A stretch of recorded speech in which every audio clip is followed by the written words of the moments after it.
우리가 2천 보탤 테니까 애들 집 사줍시다. 네? 아무리 그래도 남의 집 귀한 딸을 며느리로 들였으면 집 한 칸은 마련해 줘야 하는 거 아닙니까? 지금 무슨 말씀이신지. 아무리 세상이 바뀌었어도 그러는 거 아닙니다. 남자가 집 한 칸 없이 장가가는 경우가 있나? 이 정도 같이 살았으면 집 사줄 정도는 되는 거 아닙니까? 내가 이 동네 토박이인데 들은 것도 있고 살 만큼 사는 것 같은데 그렇게 야박하게 구는 거는 아니죠. 저희는 해줄 만큼 해줬다고 생각하는데요. 그리고 2천만 원으로는 요즘 월세 보증금도 안 돼요. 오늘 이야기 속 주인공은 58세 신정욱 씨입니다. 그리고 그녀의 아들과 며느리에 관한 이야기이죠. 신 씨는 아들을 결혼시킨 것을 너무나도 후회했습니다. 이렇게 될 줄 어렴풋이 알고 있었음에도 불구하고 안쓰러운 마음에 허락했던 신 씨의 잘못이었습니다. 할 수만 있다면 시간을 되돌리고 싶었습니다. 며느리와 그 사돈은 도저히 좋아질 수가 없었습니다. 며느리는 신 씨의 집에 찾아와 상전 노릇을 하고 사돈은 그런 며느리를 조종해서 신 씨의 재산을 탐냈습니다. 그리고 그게 가능한 이유는 신 씨의 아들이 호구였기 때문이었죠. 며느리가 옆구리를 찌르면 아들은 시키는 대로 했습니다. 집을 사달라고 조르는 것도 서슴지 않았죠. 하지만 아들은 호구일지 몰라도 신 씨는 그대로 당해줄 생각이 없었습니다. 애지중지 키운 아들이지만 원하는 대로 해주는 것이 아들을 위한 길이 아닐 것 같았습니다. 그러니 지금 당장은 아들이 고생하더라도 며느리와 사돈의 코는 납작하게 눌러주고 싶었죠.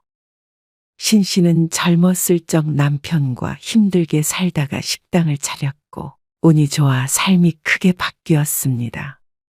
작은 식당에서 시작해서 지금은 꽤나 큰 규모의 식당을 3군데나 운영하고 있었습니다.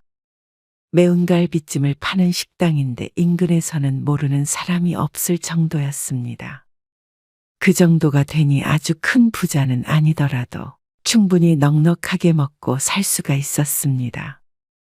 당신 오늘 올 거야? 아니, 오늘은 추워서 그냥 집에 있으려고. 밥 챙겨 먹을 수 있지? 일주일 내내 혼자 차려 먹었는데 새삼스럽게. 그럼 다음 주에 갈게. 알겠어. 당신도 얼른 쉬어. 신 씨는 남편과 통화를 마쳤습니다. 신 씨는 남편과 따로 살고 있었습니다. 특별히 사이가 나빠서 그런 것은 아니었고 식당 본점과 집이 멀어서였습니다. 원래 살던 곳이 외곽에 있는 단독주택이었는데 출퇴근 길이 좋지가 않았습니다. 3, 40분 정도 거리인데 특히나 겨울이나 밤에는 오가기가 무척 불편하고 무서울 때도 있었죠. 그래서 남편과 상의 끝에 식당 근처에 아파트를 하나 얻게 되었습니다. 남편은 살던 집에서 땅을 밟고 살고 싶다며 신 씨를 따라오지 않았으니 자연스레 따로 살 수밖에 없었습니다. 평일엔 남편이 식당에 오기도 했고 신 씨가 지내는 아파트에서 자고 가기도 했고 일요일에 식당 문을 닫을 때면 신 씨가 남편에게 가기도 했습니다. 처음엔 외롭기도 했지만 이제는 이런 삶에 익숙해졌고 어쩔 땐 편한 점이 더 많은 것 같기도 했죠. 그리고 신 씨는 아들이 하나 있었습니다. 같이 살다가 직장에 들어가면서 나가서 자취를 했습니다. 직장도 그렇고 따로 살게 된 집도 신 씨의 집과 멀지 않았습니다. 신 씨 부부는 하나밖에 없는 자식을 참 애지중지했습니다. 그러고 보면 그래서 아들이 등신이 되어버린 것 같았습니다. 한 사람 목하면서 살라고 열심히 키워놨더니 나이 들어 뒤늦게 이렇게 속 타게 할 줄은 몰랐습니다. 시작은 아들이 연애를 하면서부터였습니다. 여자친구 소개시켜드리고 싶어요. 여자친구를? 어느 날 연락이 온 아들. 신 씨는 내심 놀랐습니다. 한 번도 아들의 여자친구를 본 적이 없었으니 말이죠. 몇 달 전에 여자친구가 생겼다는 말은 들었지만 소개까지 시켜줄 정도로 진지한 관계인가 싶었습니다. 하지만 궁금하기도 했습니다. 그래? 그러면 한번 만나볼게. 신 씨는 이제 나이가 들어 아들의 애인도 만나보게 됐구나 하고 신기한 마음이 들었습니다. 그래서 설레는 가슴을 안고 약속 장소에 나가게 되었죠. 안녕하세요. 고민경이라고 해요. 아주 예쁘장하게 생긴 아들의 여자친구는 첫 만남에서 고개를 갸웃거리게 했습니다. 대화를 나누면 나눌수록 솔직한 심정으로는 며느리감으로서는 잘 모르겠다는 생각이 들었습니다. 물론 결혼을 허락받으러 온 것은 아니지만 어느 정도 염두에 둘 수밖에 없었죠. 아들의 여자친구 민경은 약간 차가운 것도 같기도 했고 깍쟁이 같기도 했습니다. 그만큼 살가운 면은 적었습니다. 남자친구의 부모를 만나는 자리면 조금 싹싹하게 굴만도 한데 말이죠. 하지만 아들은 그저 좋다고 바보같이 웃었습니다. 누가 보아도 내 아들이 쩔쩔매고 좋아하는 것 같았습니다. 팔은 안으로 굽는다고 그런 모습이 참 좋을 때다 싶으면서도 마음이 마냥 좋지만은 않았습니다. 그런데 밥 먹고 차를 마시면서 여러 이야기를 나누다 보니 놀라운 사실을 알게 됐습니다.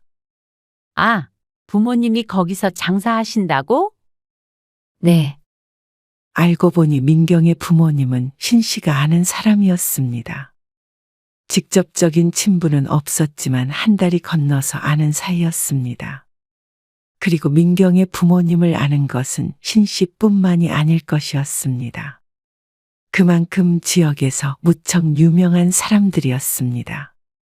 물론 나쁜 쪽으로 말이죠.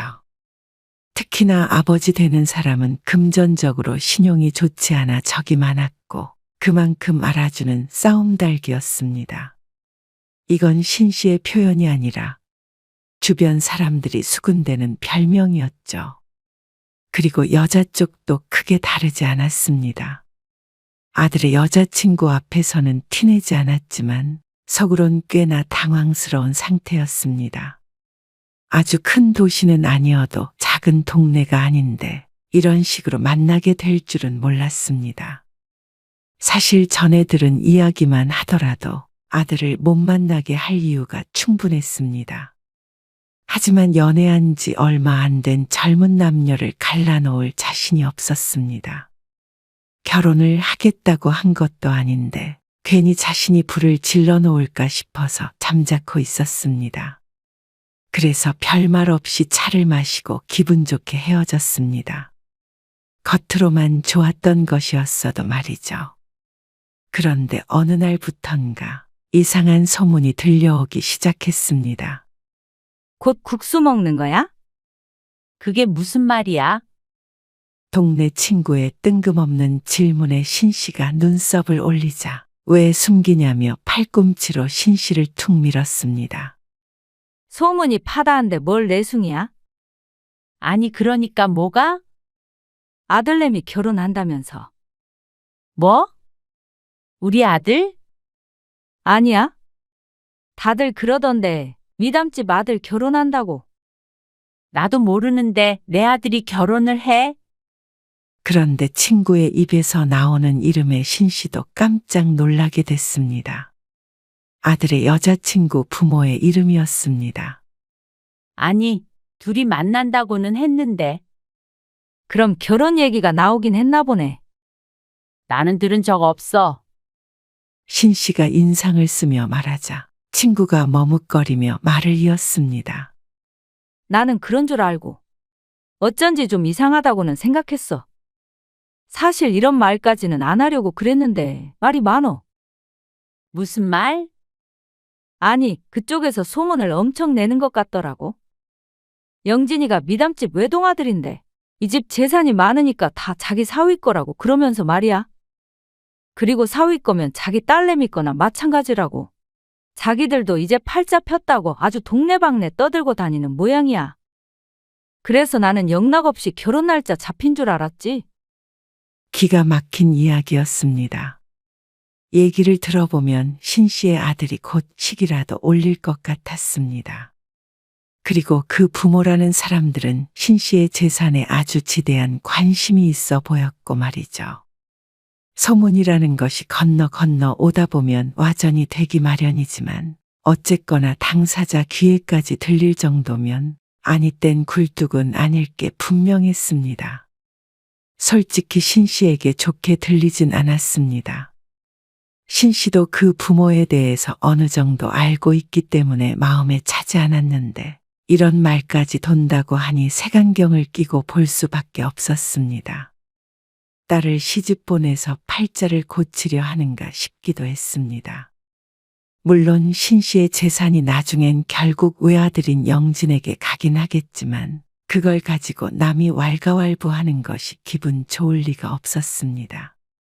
그것도 여자친구의 부모가 말이죠. 결혼 얘기 오간 거 없어. 그렇지? 그런 사이는 아닌가 보네. 어지간하면 안 시키는 게 좋지? 무슨 말인지 알지? 그러면서 은근한 눈빛을 보내는데 그 말을 들으니 더욱 무서운 생각이 들었습니다. 그런데 애써 고개를 저었습니다. 아직 일어나지도 않은 일을 가지고 걱정할 필요가 없었습니다. 하지만 몇 달 뒤에 불길한 예감은 현실이 되었습니다. 민경이랑 결혼하려고요. 아들의 말에 뭐라 대답하기도 전에 눈이 질끈 감겼습니다. 올 것이 왔구나 싶었습니다. 혹시라도 헤어지려나 해서 잠자코 기다렸던 것이 실수였던 것 같았습니다. 마음속으로는 뒷목을 몇 번이나 잡아야 했습니다.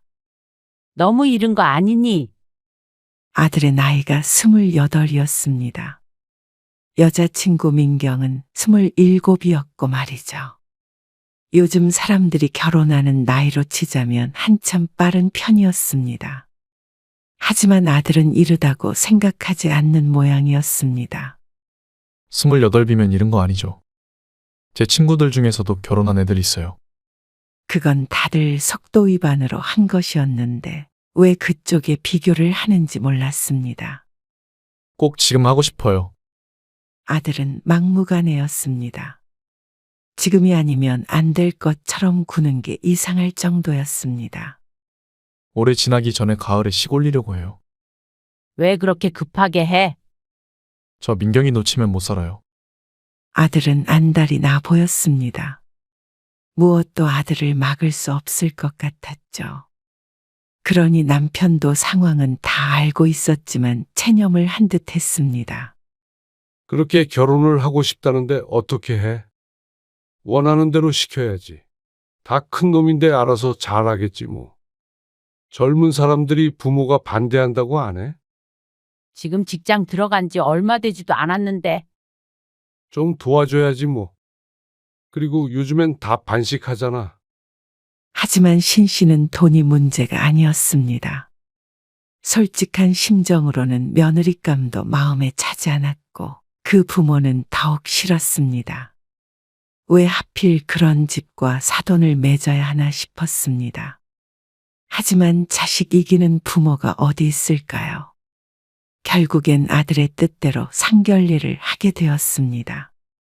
툭 까놓고 얘기하겠습니다. 바깥 사돈 될 남자가 아직 어색한 분위기가 풀리기도 전에 말을 툭 던졌습니다. 솔직히 저희는 보태줄 돈 하나도 없으니까 결혼시키려면 시키시고 말라면 마시죠. 그 말에 신씨 부부는 놀란 표정으로 서로의 눈치를 보았습니다. 방금 무슨 소리를 들은 건지 몰랐습니다. 아, 그러니까 알아서 데리고 가려면 데리고 가세요. 신씨가 못 알아들었다 생각을 했는지 다시 한번 쐐기를 박듯이 하는 말에 신씨도 모르게 입에서 허하고 바람 새는 소리가 났습니다. 그나마 옆에 앉아있던 예비안 사도는 민망한 표정이라도 짓고 있었습니다. 그리고 신씨의 옆에는 고개를 푹 숙인 아들이 보였습니다. 그렇게 자기 사위라도 된 것처럼 떠들고 다니더니 상견례엔 다른 사람이 나온 줄 알았습니다. 하지만 표정을 보아하니 정말로 결혼을 안 시키려는 생각은 없는 듯 했습니다. 신 씨가 그 소문을 못 들은 줄 알았는지 강짜를 부리고 있었습니다. 그리고 그런 심정이 이해는 갔습니다. 아들이 목을 매는 것이 뻔히 보이니 이렇게 당당하게 나올 수 있는 것이겠죠. 여기서 싫다고 하면 결혼이 엎어지려나 하는 생각이 들었습니다. 속으론 그러고 싶은 마음도 들었습니다. 하지만 고개 숙인 아들의 머리 꼭지를 보니 그런 생각이 쑥 들어갔습니다. 어찌나 그 모습이 애처롭던지 그렇게 꼭 하고 싶다던 결혼을 차마 신 씨가 엎어버리지는 못했습니다. 상견례가 끝나고 신 씨는 남편과 깊게 상의를 했습니다. 그래, 둘이 잘 살면 되지. 남편도 신 씨와 같은 마음이었습니다. 사돈네가 한 푼도 못 보탠다면 신 씨가 조금 더 보태면 된다고 생각했습니다. 아들도 그렇고 며느리도 직장에 다닌 지 오래되지 않아서 모아둔 돈도 많지 않다고 했습니다. 그래서 신 씨가 전셋집을 구해주기로 했습니다. 아, 전세요. 그래. 직장 근처에 아파트 하나 계약해 줄게. 거기서 신혼 시작해. 그 말에 며느리의 표정이 어두워졌습니다. 아들도 집을 사주길 원하는 눈치였습니다. 하지만 신 씨는 그건 지금 당장 해줄 일은 아니라고 생각했습니다. 그걸 가지고 사돈은 쪼잔하네 어쩌네 하는 모양이었습니다. 하지만 아무리 전세라고 하더라도 돈 몇 푼에 구할 수 있는 것은 아니었습니다.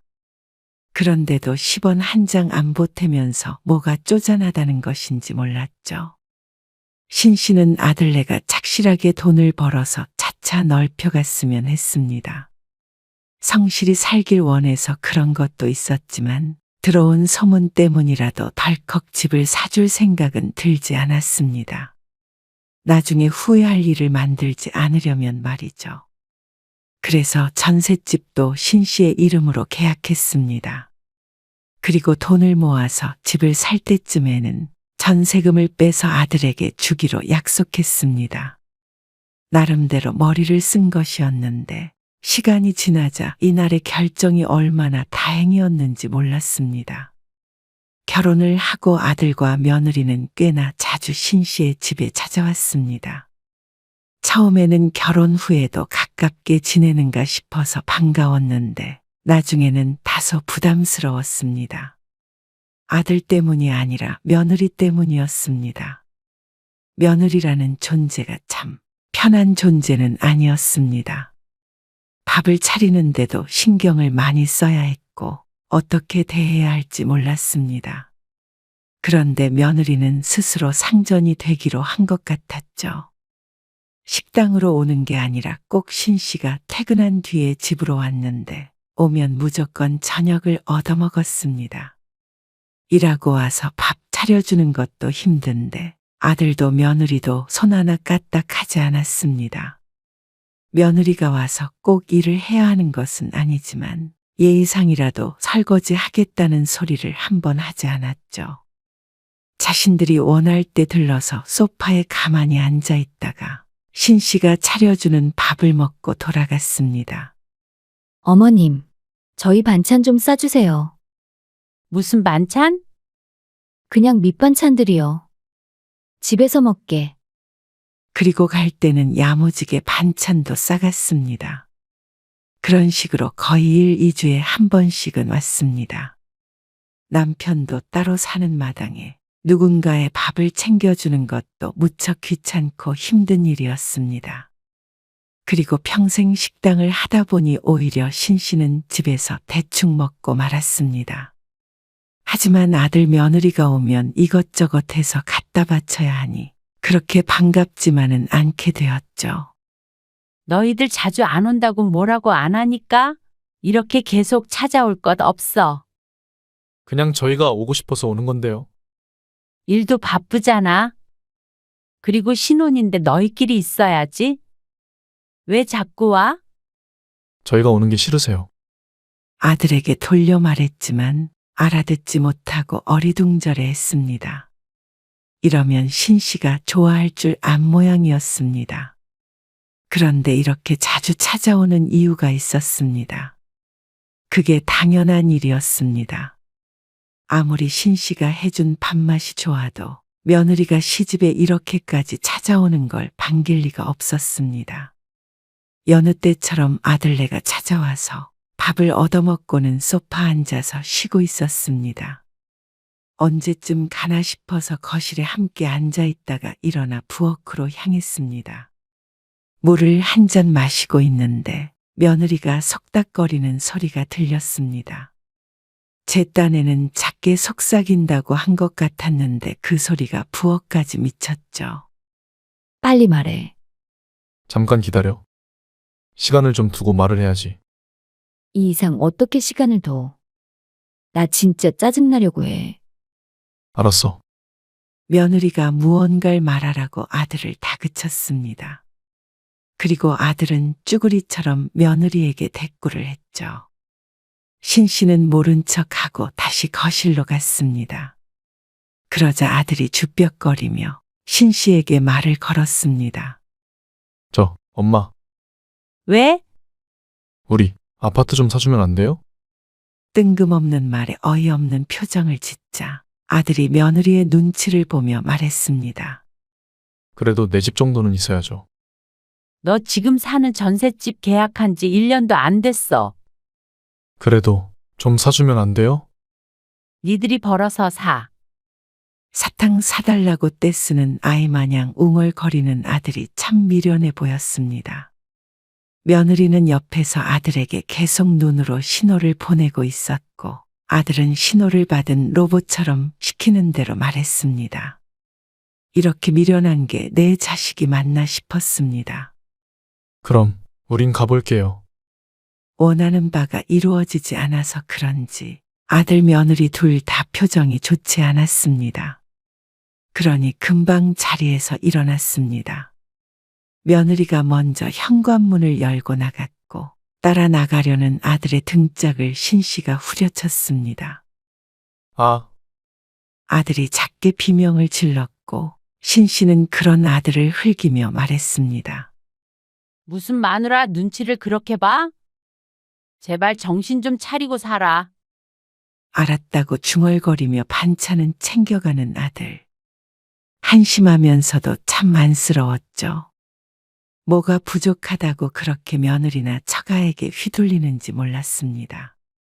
집을 사주면 끝날 일인가 싶다가도 그럴 리가 없을 것임을 직감했습니다.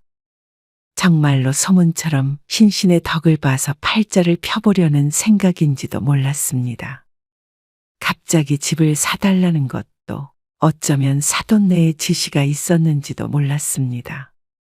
그런데 정말 그것이 맞았던 모양이었습니다. 아이고, 내 귀에만 이런 말이 들려오나. 아주 미담집에서 집도 안 사주고 짜게 군다고 난리도 아니라던데.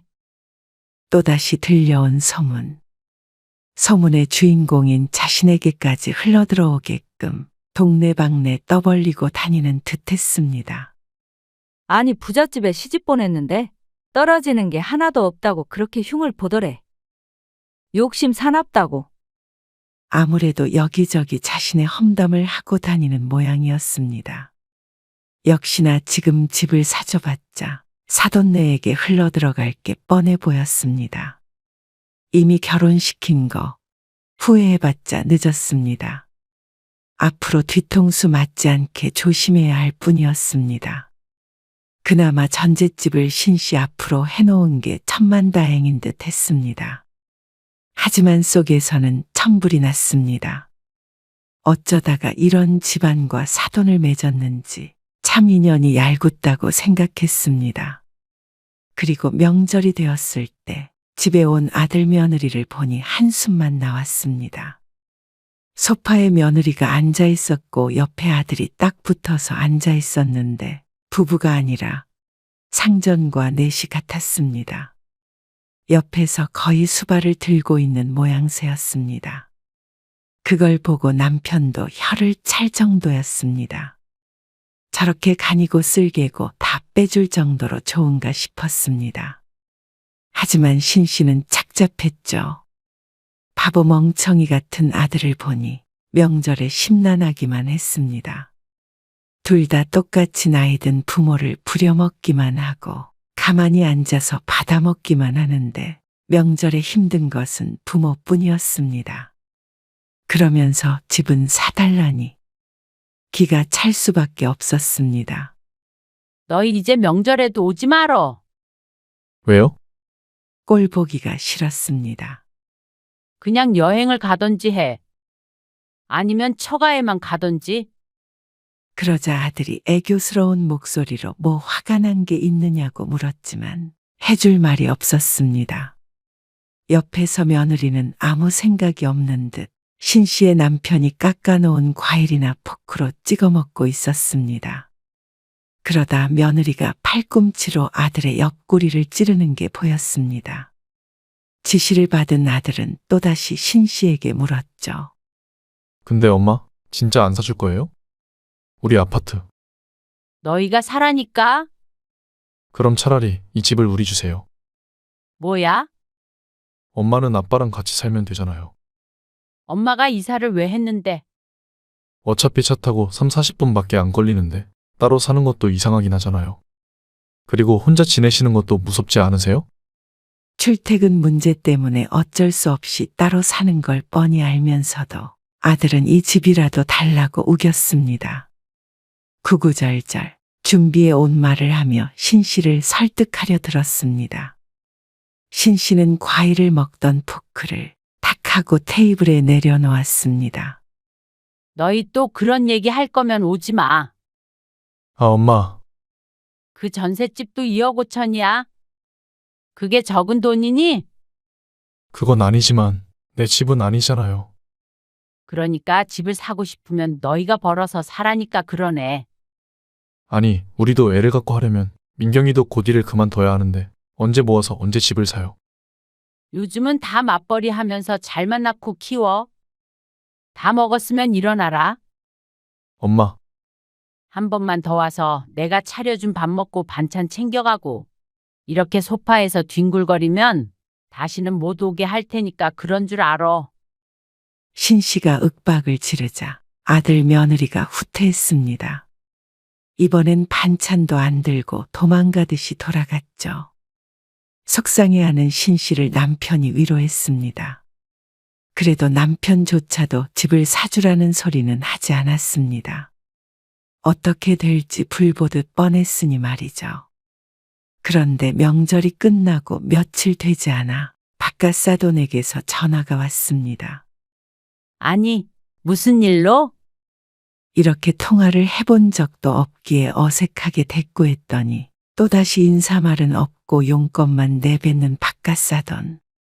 우리가 2천 보탤 테니까 애들 집 사줍시다. 네? 아무리 그래도 남의 집 귀한 딸을 며느리로 들였으면 집 한 칸은 마련해 줘야 하는 거 아닙니까? 며느리를 들이긴 어디에 들였다는 것인지 몰랐습니다. 저들이 따로 잘 살고 있는데 말이죠. 아무리 세상이 바뀌었어도 그러는 거 아닙니다. 남자가 집 한 칸 없이 장가가는 경우가 있나? 이 정도 같이 살았으면 집 사줄 정도는 되는 거 아닙니까? 내가 이 동네 토박이인데 들은 것도 있고 거 살 만큼 사는 것 같은데 그렇게 야박하게 구는 거는 아니죠. 이게 무슨 상황인지 몰랐습니다. 불시에 공격을 당한 듯 신 씨가 할 말을 잃자 바깥사돈이 신이 나서 떠들어댔습니다. 결국엔 있는 집이 한 5억짜리 집은 한 채 해주라는 말이었죠. 그러면서 자신은 2천을 보탠다는 말이 무척이나 당당했습니다. 저희는 해줄 만큼 해줬다고 생각하는데요. 그리고 2천만 원으로는 요즘 월세 보증금도 안 돼요. 그러자 자신을 무시하는 거냐면서 버럭 언성을 높였습니다. 이런 일은 애들 통해서 말씀해 주시면 고맙겠네요. 점점 수위를 더해가는 폭언에 참지 못하고 대화를 끊었습니다. 뭐요? 신 씨가 전화를 끊고 시근덕거리는 숨을 애써 가라앉혔습니다. 아주 삼박자가 완벽했습니다. 며느리는 여우고 사돈은 구렁이고 내 아들은 그냥 맹탕이었습니다. 이래서 앞으로 남은 인생 잘 살아갈 수 있을지 의문이었습니다. 그리고 얼마 뒤에 지치지도 않는지 아들과 며느리가 찾아왔습니다. 하지만 이번에는 신 씨도 생각이 있었습니다. 이 집에서 살고 싶다고 그랬지? 내가 생각해 보니까 그것도 나쁜 방법이 아닌 것 같아서. 정말요? 그래, 네 말대로 혼자 살기도 무섭고. 그래서 차라리 우리가 같이 사는 건 어때? 네. 우리요? 저희랑 엄마요? 그래. 나도 이제 나이도 들었고 식당 일도 힘드니까 집에서는 이제 좀 편하게 며느리가 해주는 밥 먹으면서 살고 싶네. 그러자 며느리 표정이 하얗게 질렸습니다. 늘 새침하게 앉아 있더니 처음 보는 표정이었죠. 아니, 그러는 게 어디 있어요. 요즘 때가 어느 때인데. 어느 땐데? 그러면 집을 공으로 받아가니? 세상에 공짜가 어디 있어. 시집에서 집 해줬으면 며느리도 도리는 해야지. 아들도 효도해야 하고. 그러니까 여기 들어와서 살아.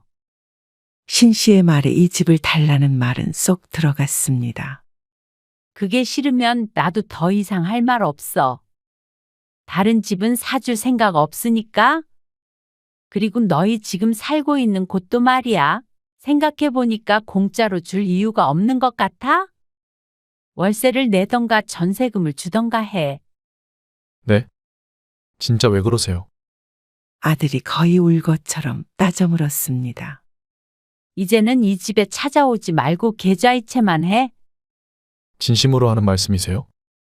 당연한 거 아니야? 그 집은 저희 신혼집으로 해주신 거잖아요. 근데 너희가 그 집이 너무 싫은 것 같으니까 하는 소리지. 그렇게 그 집이 마음에 안 차면 나가서 너희가 직접 사.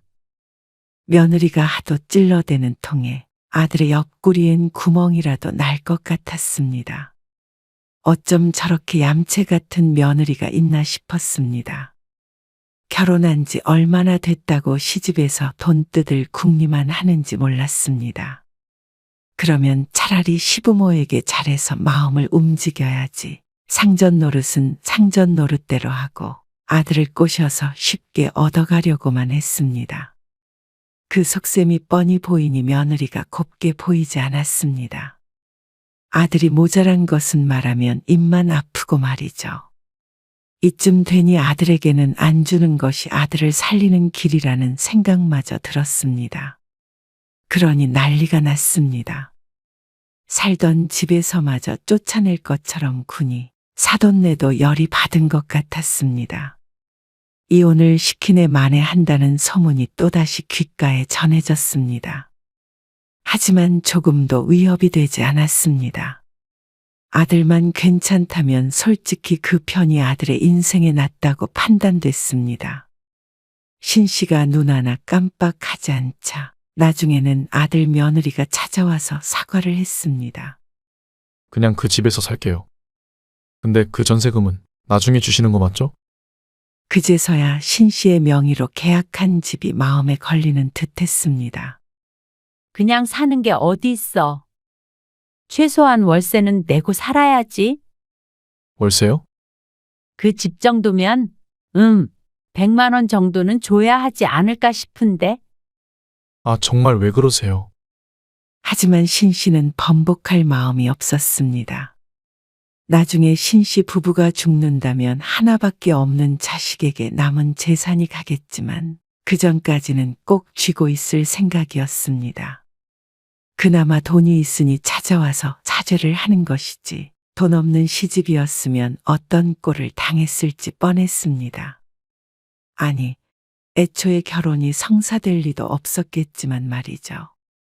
아들이 이런 결혼을 한 것도 결국 자신의 선택이었으니 스스로 책임을 져야 했습니다. 돈을 벌어서 스스로 자립을 하던지 말이죠. 그런데도 잘 산다면 오히려 아들에게 잘된 일이었으니 신 씨는 앞으로도 아들 내외에게 집을 사줄 생각이 없었습니다. 그렇게 아들 며느리를 돌려보냈고 바깥 사돈에게서 걸려오는 전화도 받지 않고 메시지를 보냈습니다. 한 번만 더 집 문제로 전화를 하면 애들을 쫓아내 버린다고 하자 전화는 다시 걸려오지 않았습니다. 그러자 그렇게 울리던 휴대폰도 잠잠해졌습니다. 아들 며느리도 그나마 살던 집에서 쫓겨날까 싶어서 숨죽이고 있었지만 신 씨는 아들에게서 매달 50만 원씩은 받아냈습니다. 아들도 그 정도 금액으로 얻을 수 있는 집이 아님을 알기에 울며 겨자 먹기로 꼬박꼬박 계좌이체를 했죠. 그리고 언제든지 집을 뺏길 수 있다고 생각하니 뻣뻣하던 며느리도 신 씨 부부에게 잘하려고 노력하는 듯 했습니다. 그게 언제까지 갈지는 모르겠지만 그래도 속이 조금은 후련해진 기분이었습니다. 아쉬운 것은 저쪽이니 신 씨가 처신을 잘하면 사돈이나 며느리도 함부로 하지 못할 것이었습니다. 그러니 마음이 편해졌습니다. 돈으로 사람을 좌지우지하게 될 줄은 몰랐는데 그게 먹힌다면 안 써먹을 이유가 없었죠. 그놈도 나이가 더 들면 정신 차리겠지. 남편의 말대로 아들도 언젠가는 콩깍지가 벗겨질 테고 그러면 또 상황이 바뀔지도 몰랐습니다. 하지만 그러나 저러나 신 씨는 아들 인생 알아서 살라고 하고 신경을 끄고 살 생각이었습니다. 설령 아들이 이혼을 한다고 하더라도 말이죠. 오히려 환영할지도 몰랐습니다.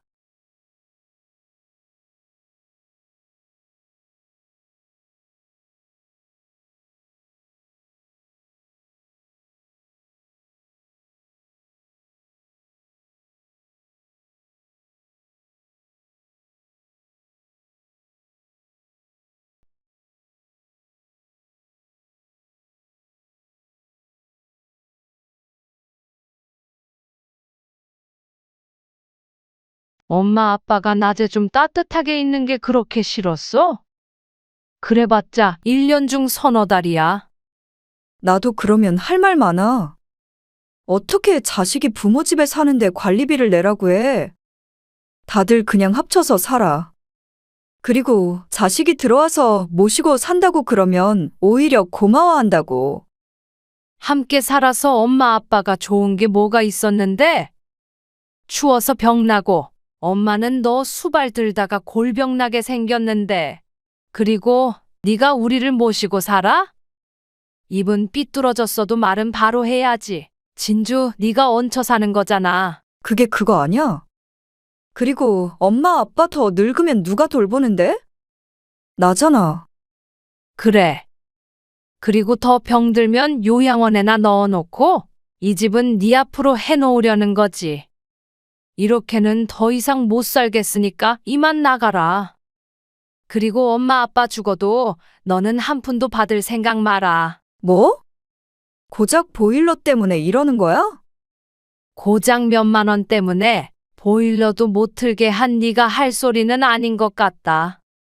오늘 이야기 속 주인공은 76세 나연자 씨입니다. 그리고 그녀의 딸에 관한 이야기이죠.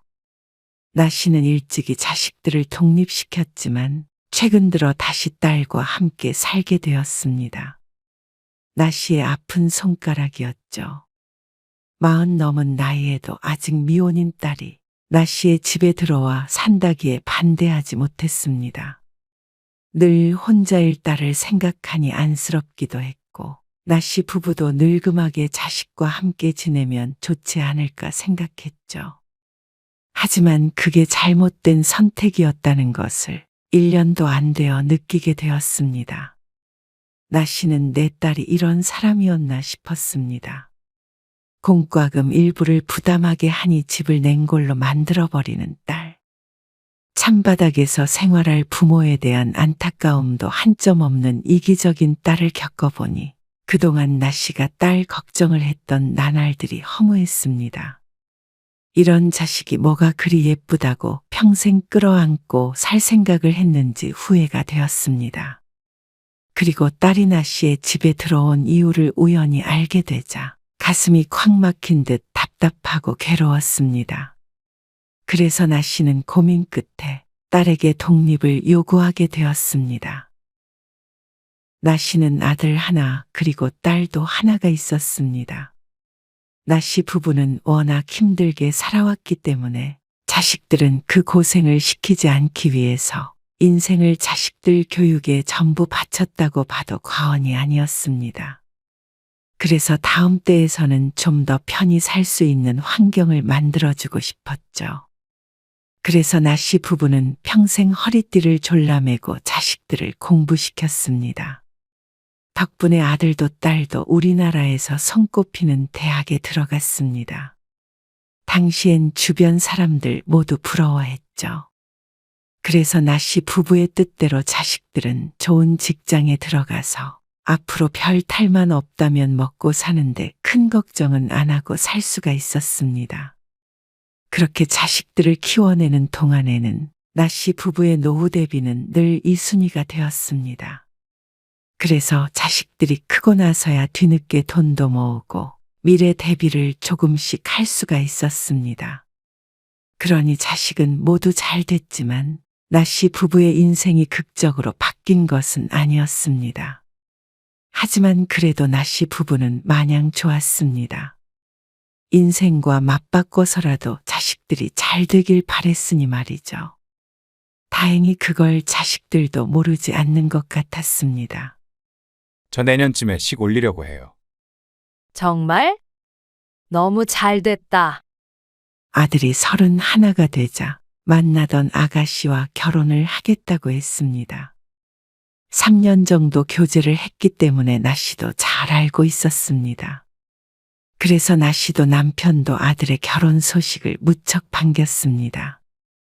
같은 직장에 다니고 있는 1살 어린 아가씨였는데 참 착했죠.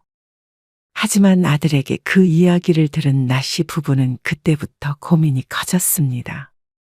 자식들 결혼시키는 것은 늘 마음속에 숙제처럼 남아있는 문제였습니다. 그래서 노후 대비를 하면서도 자식들 집 한 칸 마련하는 것에 조금이라도 보탬이 되고자 따로 모아두고 있던 참이었죠. 하지만 막상 아들이 결혼할 때가 되자 이 정도로 될까 싶었습니다. 능력 닿는 한에서 최대한 해주고 싶은 것이 부모의 마음이었습니다. 이거 전세금에라도 좀 보태. 나씨가 집으로 찾아온 아들에게 돈이 담긴 통장을 쓱 밀었습니다. 그러자 아들이 통장은 열어보지도 않고 다시 나씨에게 밀어주었습니다. 저도 모아둔 돈 있어요. 그건 그거고 이거 가져가서 보태라는 말이지. 남편의 말에도 아들은 고개를 가로저었습니다. 아니에요. 그거는 넣어두시고 나중에 어머니 아버지 필요할 때 쓰세요. 전세 얻어서 가기로 하영이랑 상의 끝냈고요. 둘이 모아둔 돈에다가 전세자금 대출도 받을 거예요. 지금 가진 걸로도 충분해요. 대출 받을 거면 이거 가져가서 부담 줄이면 좋잖아.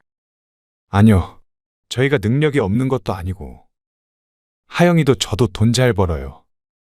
그러면서 아들은 그동안 해준 것만으로도 충분하다고 했습니다. 그런 말을 들으니 어쩐지 눈물이 앞을 가렸습니다. 결국에 아들은 나씨 부부가 보태주는 돈은 받지 않겠다고 했습니다.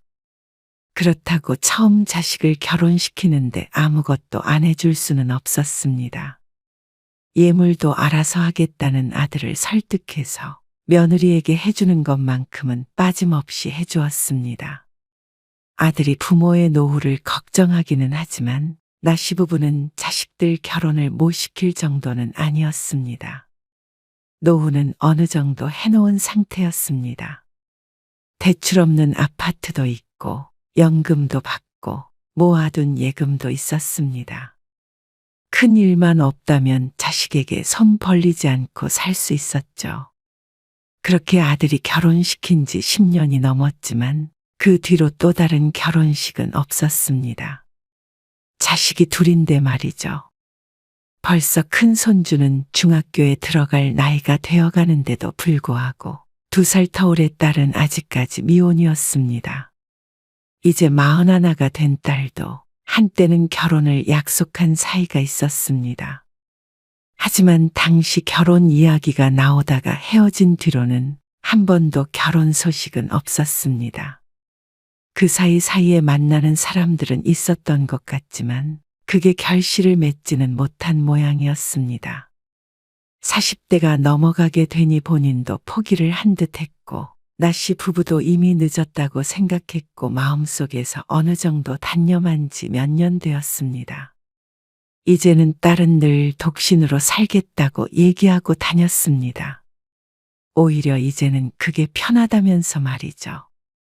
나씨 부부도 소가리를 많이 했지만 딸이 혼자가 좋다니까 결혼을 닥달할 수 없었습니다. 결혼이 혼자 할 수 있는 일도 아니고 요즘은 옛날과는 다르게 혼자 사는 사람도 많았으니 말이죠.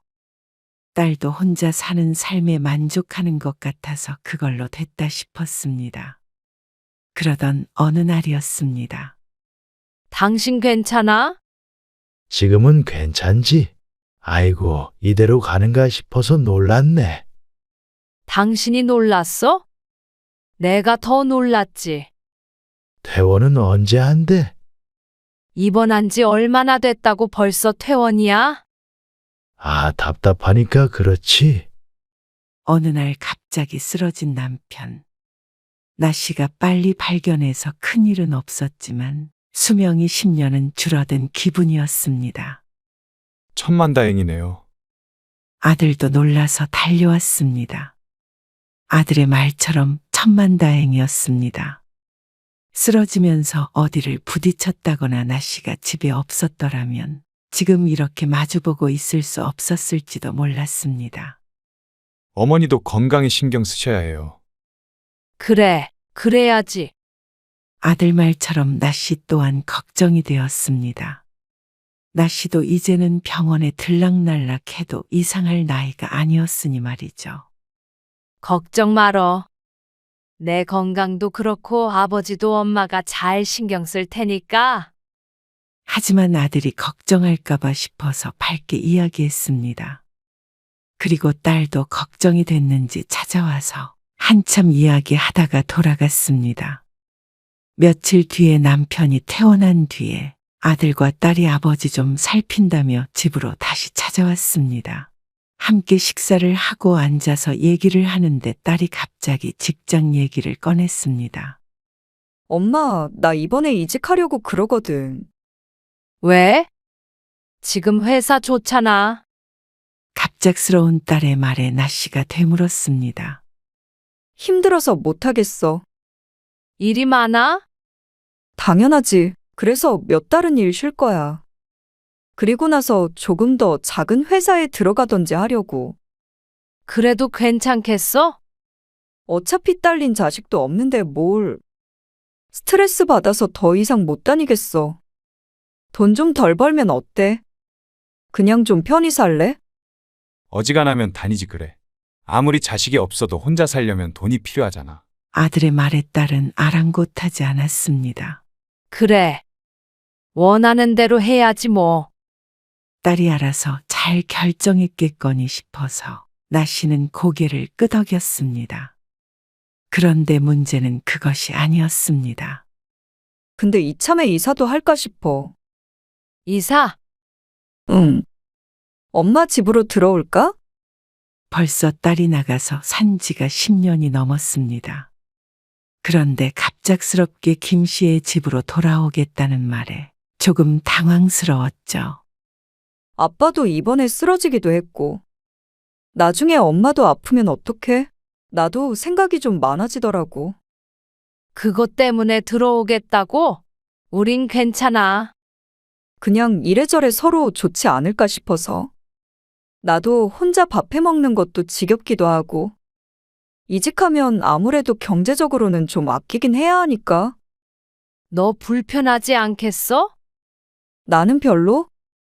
엄마 아빠는 불편해? 사실 전혀 불편하지 않다고 하면 거짓말이었습니다. 딸이 독립하기 전까지 뒷바라지했던 기억이 결코 쉬운 것은 아니었으니 말이죠. 딸은 나씨 부부가 걱정돼서 들어오겠다고는 했지만 어쩐지 돌보는 일이 서로 반대가 될 것 같은 느낌이었습니다. 하지만 자식이 집에 들어와서 살겠다고 하는데 반대할 수는 없었습니다. 그러자 오피스텔에 살던 딸이 당장 집을 정리하고 들어오겠다고 했죠. 하지만 아들은 어쩐지 걱정스러운 듯 했습니다. 그러다 오히려 어머니 아버지가 골병이라도 드시는 거 아닌가 모르겠어요. 내가 같이 사는데 왜 엄마 아빠가 골병이 들어? 너 또 어머니 부려먹을 거 아니야. 내가 애야? 그럼 너 월세는 얼마씩 낼 건데? 월세? 부모님 집에 사는데 왜 월세를 내? 그럼 공짜로 살아? 월세를 내든 뭐를 내든 들어가서 사는 데 있어서 어느 정도 부담은 하게 해야 맞지. 밥도 먹을 거고 공과금도 늘 거 아니야. 같이 사는 게 쉬운 게 아닌데 너도 책임감은 있어야지. 아니, 엄마는 가만히 있는데 왜 오빠가 그래? 너무 매정하잖아. 뭐가 매정해? 상식적으로 원래 내던 월세라도 내야지. 학생도 아니고. 듣고 보니 아들 말도 일리가 있었습니다. 월세까지는 아니더라도 최소한의 생활비는데 하다못해 관리비나 공과금 같은 거라도 어머니도 꼭 받으세요. 아들은 강경했습니다. 그 정도도 안 낼 거면 같이 살면 안 된다고 말이죠. 아, 알았어. 내가 그러면 매달 공과금 낼게. 가습이랑. 그럴래? 그건 많이 나오지는 않으니까. 참나? 됐지? 나씨도 이 정도면 합리적인 제안이라고 생각했습니다. 전기나 가스를 많이 쓰지 않으니 한 달 공과금이 그리 많이 나오지 않았습니다. 딸이 나가서 살며 내야 하는 비용보단 훨씬 적을 것이었습니다. 그리고 너 어머니 부려먹지 말고. 아, 안 그런다니까. 그렇게 한 달이 안 되어서 딸은 나씨의 집으로 들어오게 되었습니다. 엄마, 나 오늘 일찍 퇴근해. 저녁 집에서 먹을 거야. 그래. 알겠어. 그리고 어제 벗어놓은 바지는 세탁기 돌리면 안 돼. 손빨래 해야 해. 그러고서는 급하게 나가는 딸. 나씨도 아들도 걱정했던 것이 이런 것이었습니다. 나씨는 나이 70이 넘어서 뒤늦은 자식 뒷바라지를 해야 하는 상황이 되었습니다. 하지만 처음부터 이랬던 것은 아니었습니다. 딸이 회사를 그만두고 집에서 3개월 동안 쉬었는데 그때는 나씨가 밥을 먹을 때 숟가락 하나 정도 더 놓으면 됐었고 딸도 자신의 빨래는 스스로 했었습니다. 하지만 다시 직장에 나가게 되면서 딸은 점점 집안일에 손을 놓게 되었습니다. 밥은? 차려놨으니까 얼른 씻고 와. 된장찌개 끓였어? 낮에 전화로 된장찌개 끓여놓으라며. 나씨는 군 식구가 늘어난 집안 살림을 혼자 도맡아 해야 했습니다. 거기에 더해 남편도 자꾸 병원 갈 일이 생기니 미칠 노릇이었습니다. 나는 엄마 집에 들어오길 잘한 것 같아.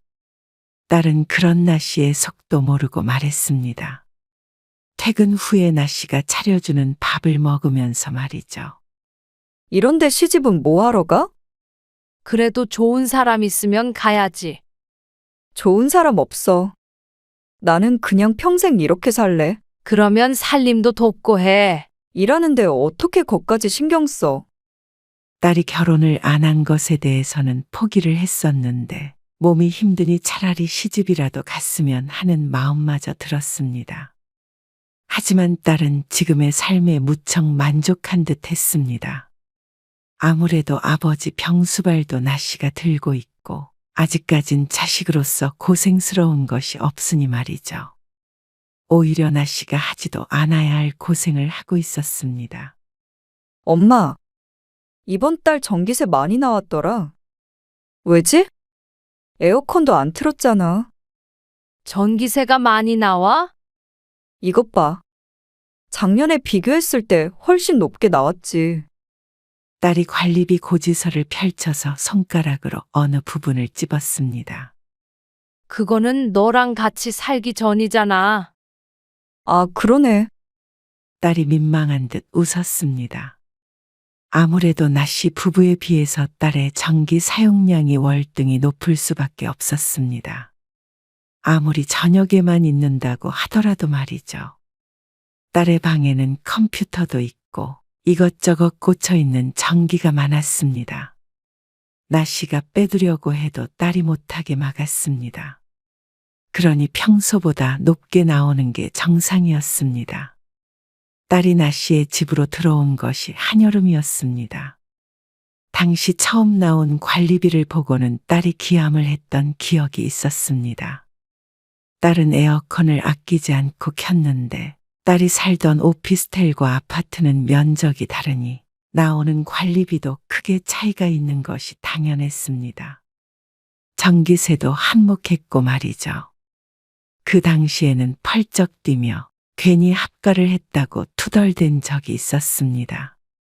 하지만 나씨 부부가 집에 있을 때는 냉방을 최소화만 하기에 딸도 할 말이 없었습니다. 어쨌거나 가장 많이 쓰는 사람은 딸임이 분명했고 본인도 알고 있으니 말이죠. 여름이 끝나면 줄겠거니 생각했던 딸은 겨울이 시작되자 오히려 더 예민해졌습니다. 나씨 부부는 오히려 냉방은 조금 덜하고 살아도 난방을 안 하면 집이 13도, 14도까지 내려가기에 난방은 늘 하고 살아야 했습니다. 물론 딸과 함께 살면서 난방비는 더 나왔습니다. 실내에서는 늘 반팔 반바지를 입고 살았으니 조금이라도 추우면 견디지 못하는 딸 때문이었습니다. 그러니 새벽엔 늘 보일러를 켜두었고 주말은 말할 것도 없이 항상 바닥이 뜨끈했습니다. 그런데 돈을 내는 입장에서는 그게 무척이나 신경이 쓰이는 모양이었습니다. 가스비도 어떻게 이렇게 많이 나와? 그러니까 밤에 실내 온도가 높다니까. 당장 실내 온도가 24도, 25도였습니다. 딸이 함께 있어서였습니다. 낮에는? 낮에도 계속 켜두는 거 아니야? 그런데 딸은 그 원인을 나씨 부부에게서 찾으려 했습니다. 낮에도 가끔 틀긴 하지 당연히. 요즘엔 너무 추워서 계속 꺼둘 수는 없었습니다. 하지만 딸이 그것 보라며 나씨 탓을 했습니다. 밤에는 자야 되니까 할 수 없이 켜지만 낮에는 좀 덜 켜면 좋잖아. 해 떨어지면 그때 틀어. 요즘엔 낮에도 온도가 많이 내려가. 해 떨어지고 나서 켜면 너무 추워서 안 돼. 두꺼운 옷 입고 있으면 되지. 그러는 딸은 지금도 반팔 티셔츠를 입고 있었습니다. 이거 이렇게 내다가는 공과금 내느라 월급 다 쓰겠어. 딸의 투덜거리는 말에 나씨도 한숨이 나왔습니다. 애초에 나씨 부부만 살 때는 아무리 겨울이라도 많이 나오지도 않았습니다. 하지만 딸은 자신이 혼자 살 때와 비교하고 나선 모두가 나씨 부부의 탓이라고 했죠. 작은 방은 밸브 잠근 거 맞지? 맞아. 잠갔어. 그래도 이거 이래서 어떡해. 가스 사용량 좀 줄여야지. 요즘 내 월급 알잖아. 딸은 그러면서 죽는 소리를 했습니다. 그래도 지금까지 딸린 식구 없이 혼자 벌어서 혼자 살았으면 돈이 없지는 않을 텐데 말이죠. 나씨는 가스비 때문에 딸과 신랑이 하기 싫어 알았다고 하고 말았습니다. 낮에는 거실에만 좀 켜둘 생각이었습니다. 그러니까 당신도 낮잠 자려면 안방에서 자지 말고 거실 전기장판에서 자. 참, 차라리 그냥 우리가 낸다고 그래. 그 생각을 안 해본 것도 아니었습니다. 하지만 그렇게 하다가는 돈은 돈대로 나가고 힘은 힘대로 들 것 같았습니다. 딸도 같이 산 이상 아들의 말처럼 생활비 정도는 내야 한다고 생각했습니다. 그리고 나씨는 그 돈 아껴서 노후 생활 자금으로 저축하는 게 낫다고 여겼죠. 그래야 정말로 나씨 부부가 더 늙어서 자식에게 손을 안 벌릴 수 있을 것 같았습니다. 그리고 아끼자는데 어쩌겠나 싶기도 했죠. 하지만 딸은 그 다음 달엔 더욱 더 나씨 부부를 못 살게 굴었습니다. 보일러 끄고 나갈게. 지금 끄면 이따 낮에도 춥다니까 그러네. 1시간 있다가 엄마가 끌게. 지금 해 떴잖아. 끄고 갈게. 뭐라도 하나 더 걸치고 있어.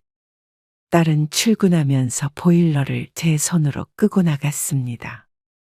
처음에는 알아서 하겠다고 했지만 한파가 오자 벌써부터 가스비가 걱정이 되는 모양이었습니다. 진주 나갔지? 이거 보일러 좀 켠다. 아이고, 또 고지서 보고 몰래 켰네 어쨌네 할까봐 무섭네. 그래도 어떡해? 얼어 죽어? 그 기집애는 늙은 엄마 아빠는 얼어 죽으라고 그러는 거야? 아, 왜 이상한 걸로 고집을 부려? 그건 남편의 말에 나씨도 동의를 했습니다. 오히려 낮에는 춥고 밤에는 뜨끈하니 잘 걸리지도 않는 감기에 걸리기도 했습니다. 늘상 비슷하게 유지했던 실내 온도가 들쑥날쑥했습니다. 자신이 집에 없는 평일 낮에는 보일러도 제대로 못 켜게 하는 딸이 어이가 없으면서도 한편으로는 걱정도 됐습니다.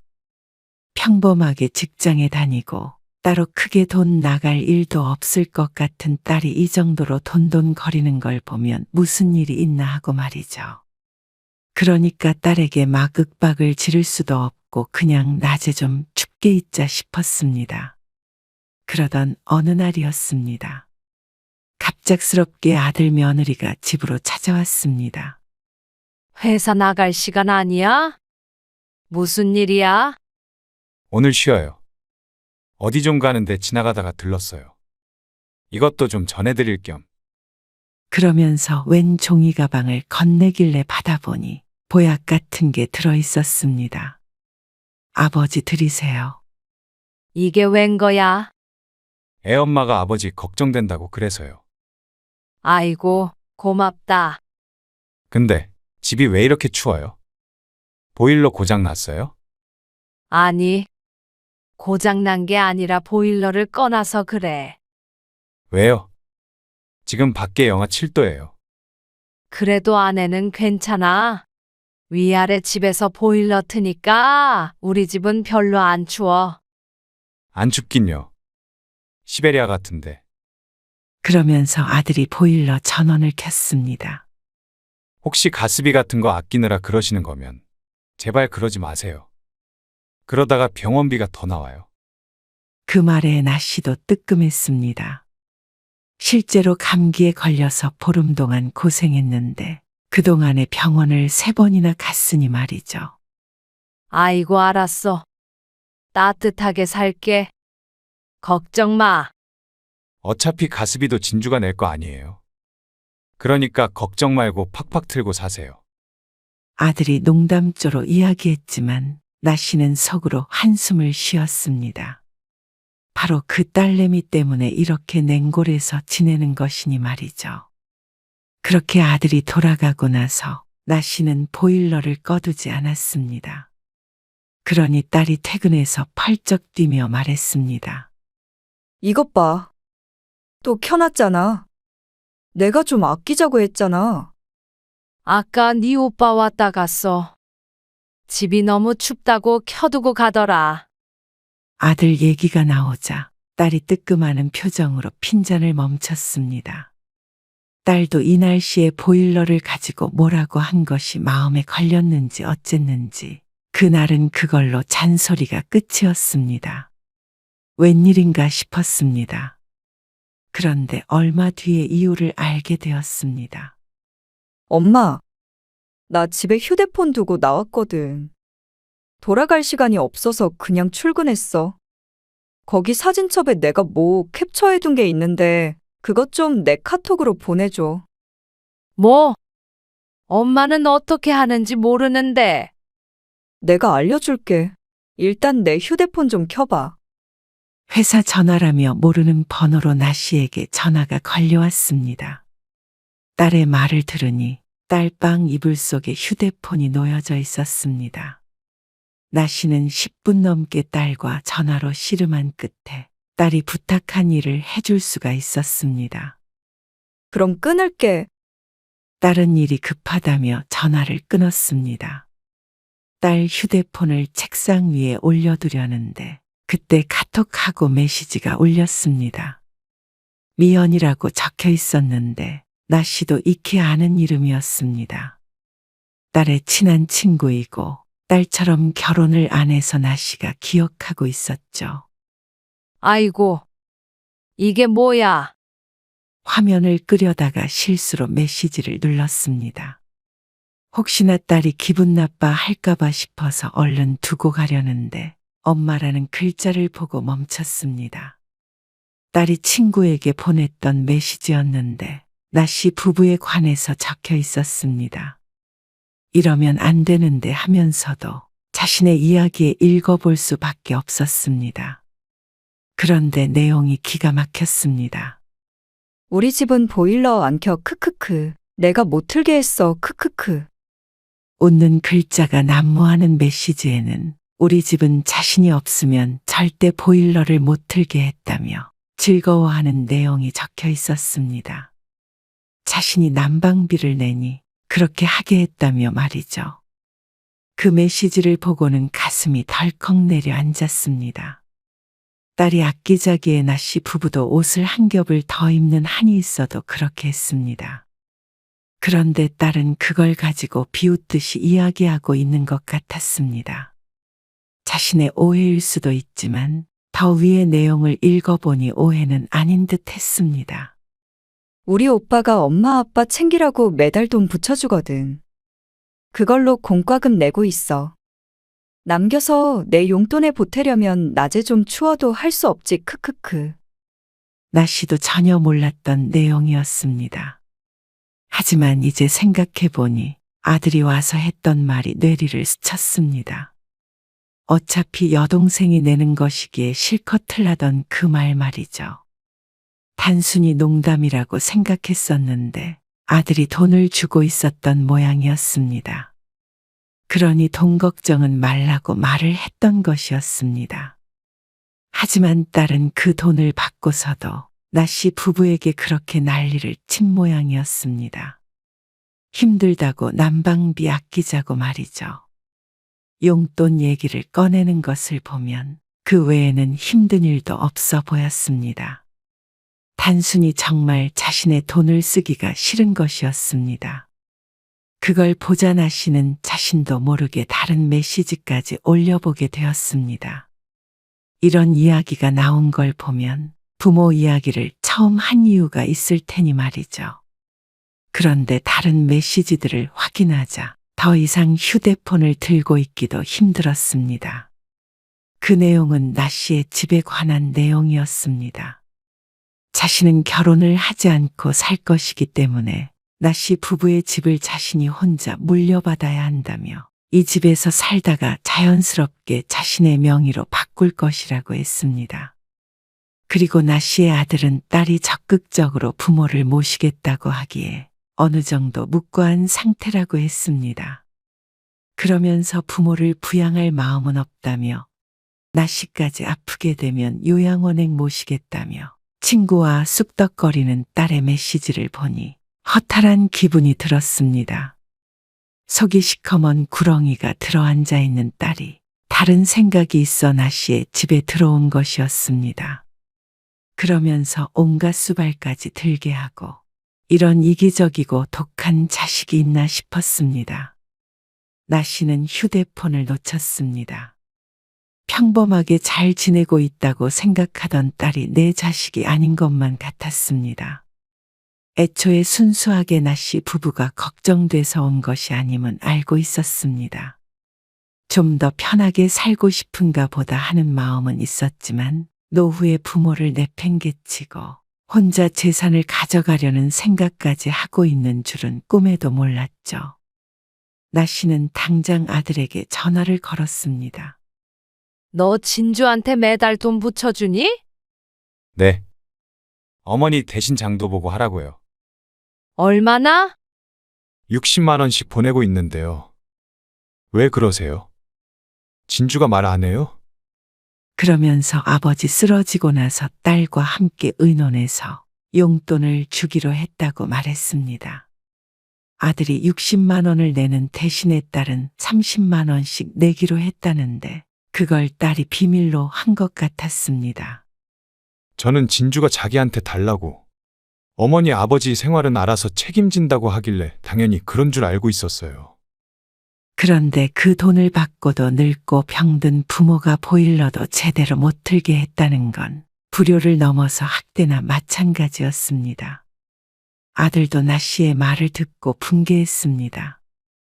당장에 쫓아오겠다는 걸 나 씨가 말렸습니다. 아들이 와서 해결될 일은 하나도 없었습니다. 너무나도 간단하고 명확한 방법이 한 가지 있을 뿐이었죠.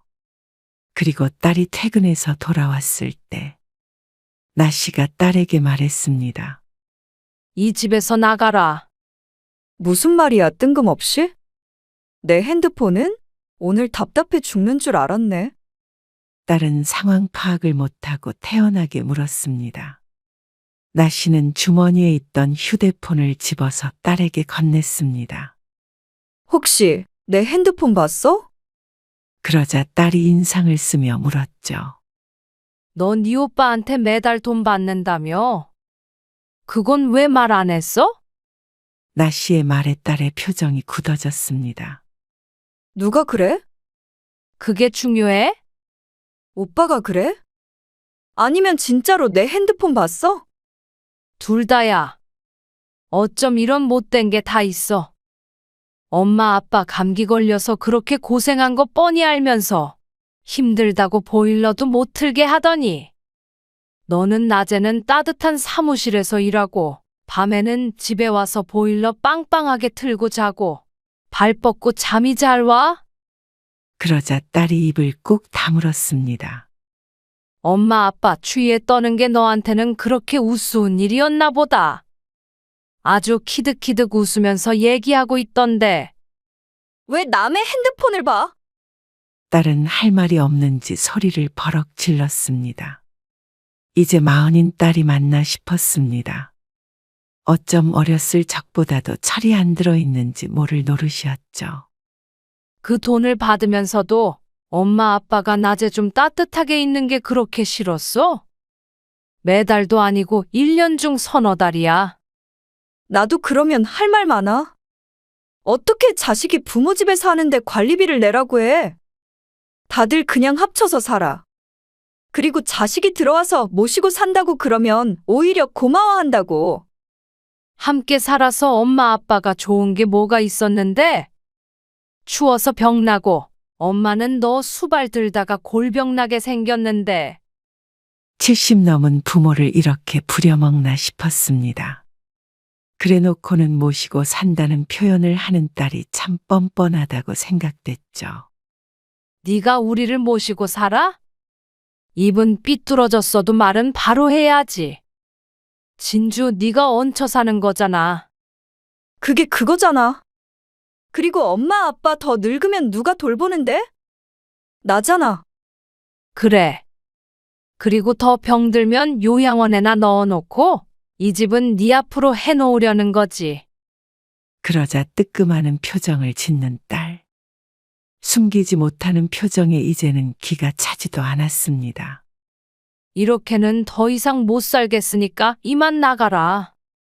그리고 엄마 아빠 죽어도 한 푼이라도 받을 생각 마라. 뭐? 고작 보일러 때문에 이러는 거야? 고작 몇만 원 때문에 보일러도 못 틀게 한 네가 할 소리는 아닌 것 같다. 딸은 안 나가겠다고 버텼지만 나중엔 아들까지 쫓아오는 바람에 하는 수 없이 짐을 싸야만 했습니다. 내가 여태 보냈던 돈 다 토해내고 어머니한테 여태까지 지낸 월세도 드려. 너 대신 고생했던 것까지 쳐서 다 드려. 알겠어? 아들이 잡아먹을 듯이 이야기하자 딸은 억울해하면서도 대들지 못했습니다. 나씨 부부는 그럴 힘이 없을지 몰라도 아들이라면 충분히 그렇게 하고도 남았으니 말이죠. 그리고 아들의 말처럼 나씨는 딸에게서 돈을 받았습니다. 하지만 그 돈으로 마음의 상처가 치유되는 것은 아니었습니다. 딸과의 사이는 이미 틀어졌고 무엇으로도 자식에게 배신당한 것 같은 이 기분은 시간이 지나도 나아질 수는 없을 것 같았습니다. 나씨 부부는 자신들이 자식을 잘못 키웠나 싶었습니다. 그러니 딸이 부모는 뒷전이었나 생각이 됐죠. 하지만 딸은 시간이 지나 나씨 부부에게 사죄를 했습니다. 가족이라고는 나씨 부부와 오빠밖에 없는데 모두가 자신에게 등을 돌렸으니 마음 붙일 곳이 없었던 모양이었습니다. 그렇게 배우자도 가족도 없이 살아가려고 생각하자 그제서야 사과할 마음이 들었는지도 몰랐습니다. 하지만 나씨는 그런 딸을 돌려보냈습니다. 나씨가 좀 더 나이가 들어 자식 하나가 더 아쉬울 나이가 되면 모르겠지만 지금으로서는 시간이 더 필요했습니다. 딸이 진정으로 후회를 한다면 언젠가는 나씨의 마음도 돌아설지도 모르겠지만 적어도 그것이 지금은 아니었습니다.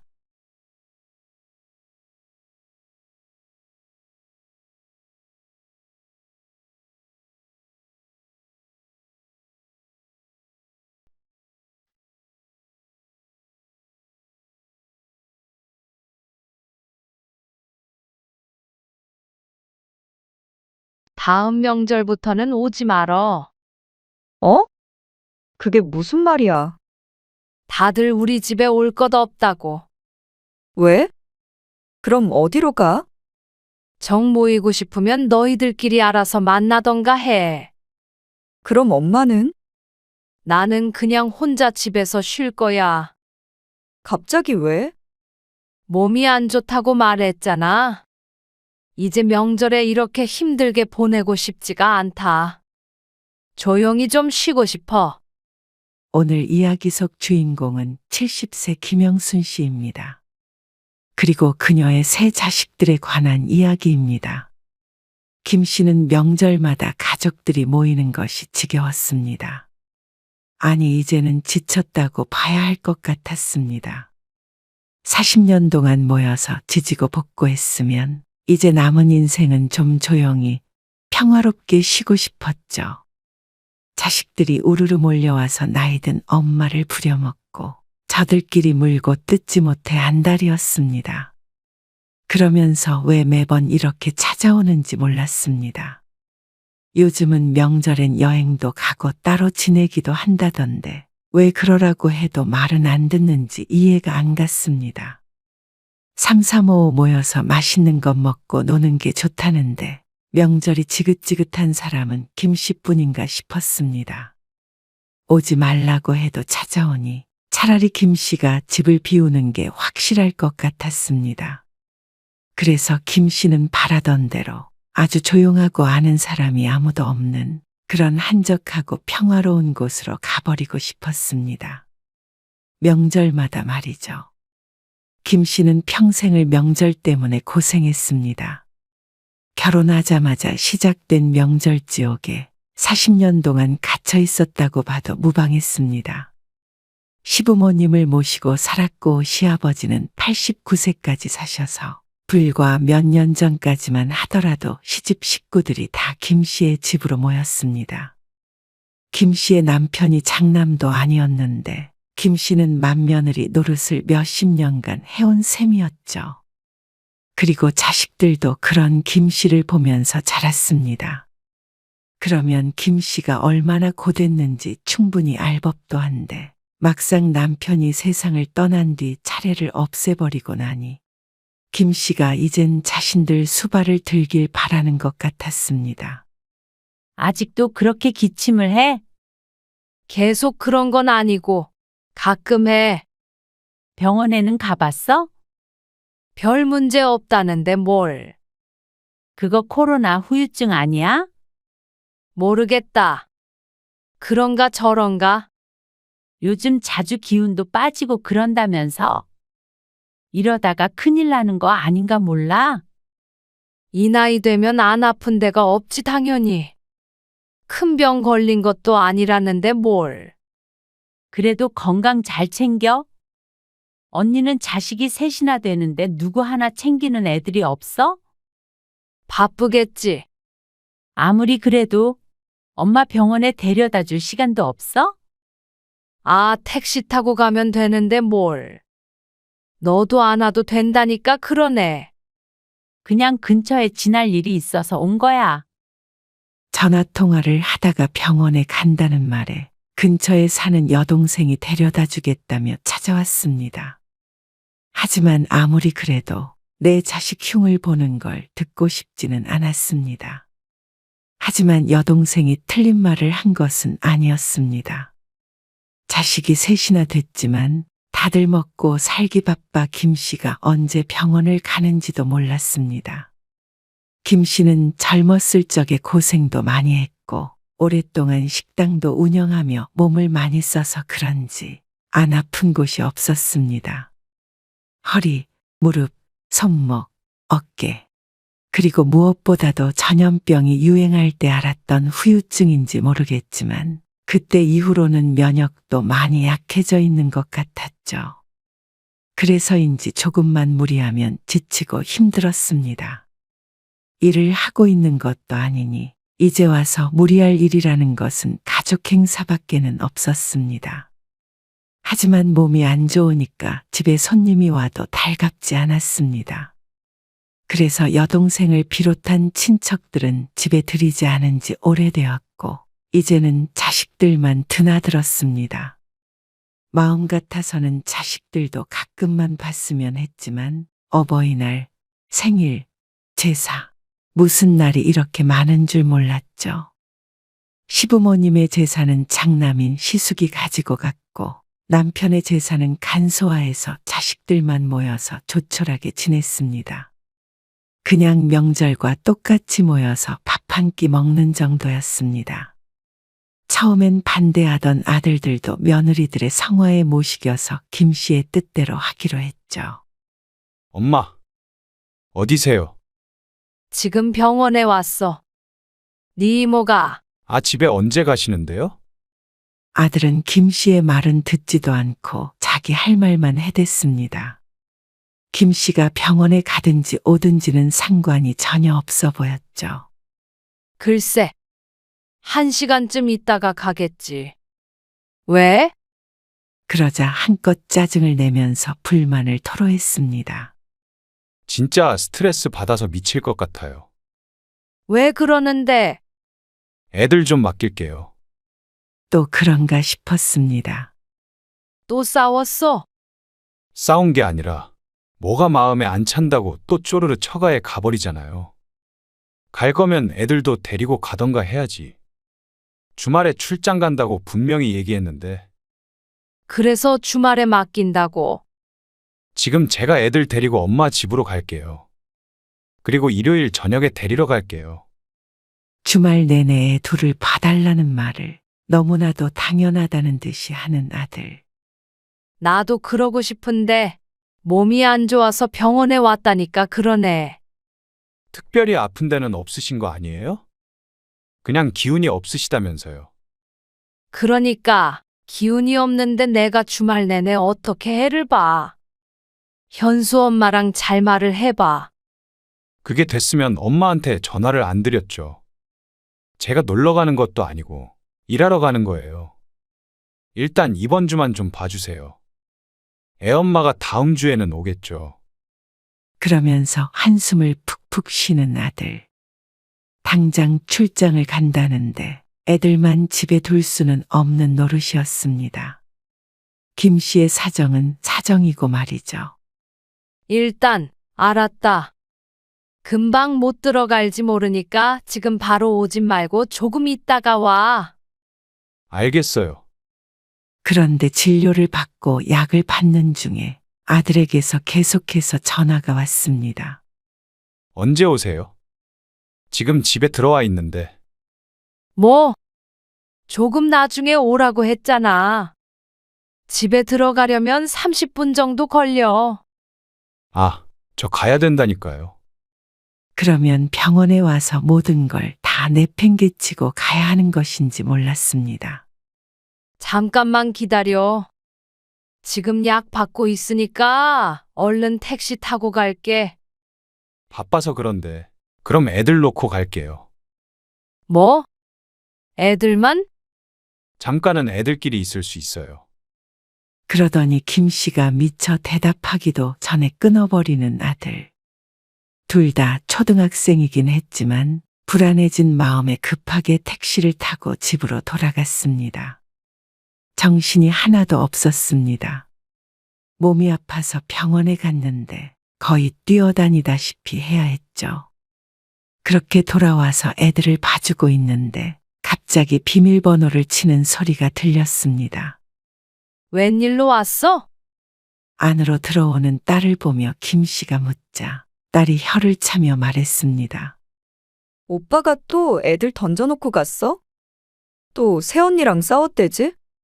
참 어지간하다 둘 다.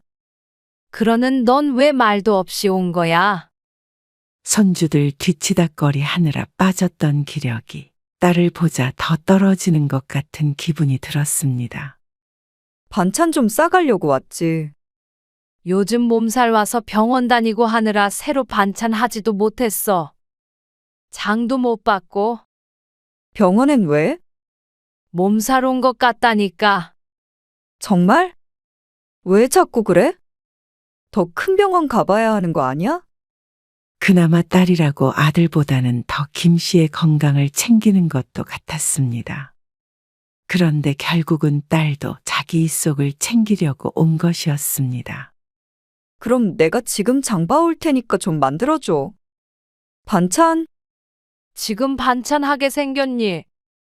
애들 잘만 노는데 뭘. 이제 좀 그냥 사 먹어. 에이, 나도 우리 동네 반찬 가게 가봤는데 뭐가 그렇게 비싸? 엄청 조금 담겨 있는데 막 5,000원씩 팔아버리던데? 고기 조금 들어있으면 10,000원짜리도 있고. 아니면 네가 장 봐서 직접 해서 먹든지. 내가 한 건 애 아빠가 잘 안 먹으니까 그렇지. 엄마가 한 게 맛있어. 그리고 얘네 주말 동안 있으려면 뭐 먹을 거라도 있어야 하는 거 아니야? 딸이 조카들을 가리키며 말했습니다. 김 씨도 한숨을 쉬면서 마음대로 하라고 했죠. 그럼 엄마 카드 가지고 갔다 올게. 그러더니 소파 위에 놓인 김 씨의 휴대폰을 집어들었습니다. 안에 있던 신용카드를 쏙 뽑아서 얼른 나가는 딸을 보고는 골이 울리는 것 같았습니다. 나이가 몇인데 아직도 저러는지 몰랐죠. 둘째 아들이라고 다른 것도 아니었습니다. 자식이 셋이지만 자식들에게 있어서 김 씨란 존재는 무엇인가 싶었습니다. 그리고 몸이 좋지 않으니 점점 더 그런 생각을 많이 하게 됐습니다. 그러다 보니 이게 몸이 아픈 게 아니라 어쩌면 심리적인 문제일 수도 있다는 생각까지 들었습니다. 그래서 김 씨는 그런 자식들이 모두 모이는 명절이 싫었습니다. 명절이 좋았던 적도 없었지만 따로 두어도 김 씨를 힘들게 하는 자식들이 한데 모이면 귀를 틀어막고 싶은 적이 한두 번이 아니었습니다. 명절 전날 일찍부터 온 아들 둘과 그에 딸린 가족들까지 집이 무척 북적해졌습니다. 가까이 사는 아들들은 김 씨가 몸이 아파 끼니마다 챙겨주기 힘드니 천천히 오라고 해도 집에서 할 일도 없다며 일찍 집을 나섰습니다. 왜 이렇게 빨리 왔어? 그러게요. 어머님 힘들다고 제가 말해도 안 들어요. 뭐가 힘들어? 자식 얼굴 많이 보면 엄마도 더 좋지. 며느리는 생각이 다른 것 같았지만 아들들이 알 리가 없었습니다. 밥은요? 점심도 안 먹었는데. 또 오자마자 밥 타령을 하는 아들의 말에 짧게 숨을 내뱉고는 일어났습니다. 그리고 아들 며느리와 손주들은 거실에 있었죠. 당신이 가서 좀 도와드려. 큰아들이 며느리에게 말하자 며느리가 마지못해 일어났고 큰 며느리가 일어나니 작은 며느리도 눈치를 보며 일어났습니다. 됐다. 앉아 있어라. 그러니까 며느리들이 냉큼 앉았는데 아들의 옆구리를 사정없이 찔렀습니다. 명절마다 있는 일이었습니다. 결국엔 서로 네가 하네 내가 하네 하다가 티격태격하는 꼴을 보기 싫어서 그냥 김씨가 나서게 되는 시기였습니다. 점심을 먹고 치운 지 얼마 되지도 않았는데 조금 지나면 또 저녁 때였습니다. 근데 아무리 차례를 안 지내도 수육 같은 건 있어야 하는 거 아닌가? 그러니까 영 명절 같지가 않네. 전도 없고. 무슨 전이야? 혹시나 자신들에게 전 부치는 걸 시킬까 싶어서 며느리는 기겁을 했습니다. 하지만 아들들은 반찬 투정을 멈추지 않았습니다. 잡채라도 하시지. 그래도 갈비찜도 하고 평소 먹는 것보다 신경을 썼는데도 불구하고 먹을 게 없다는 말에 기분이 상했습니다. 몸이 안 좋다는 말은 그새 잊은 것 같았죠. 엄마, 밥 좀 더 주세요. 입맛이 없어서 저녁밥을 먹지 않고 있는데 어찌나 불러대던지 머리가 아플 지경이었습니다. 다들 거실에 상을 펴서 먹고 있고 김씨는 소파에 앉아 있었습니다. 필요한 거 있으면 너희가 좀 해. 어쩜 이렇게 자식들이 손 하나 까딱 안 하는지 몰랐습니다. 소파에 있던 김씨는 방으로 들어가서 누웠습니다. 두 끼를 차리니 벌써부터 지쳤습니다. 내일 아침까지 아들들이 있을 것이고 점심이 되면 또 딸이 올 예정이었습니다. 그리고 딸은 하루 더 자고 가니 3일 동안 자식들 수발들 생각에 눈앞이 깜깜해졌습니다. 몇 년 전까지만 하더라도 아무리 힘들어도 명절 며칠은 지낼만 했지만 기력이 떨어지니 자식이 와서 머물다 가는 것도 지쳤죠. 한참 방에 있다가 나오니 거실에 펼쳐져 있는 상은 그대로였습니다.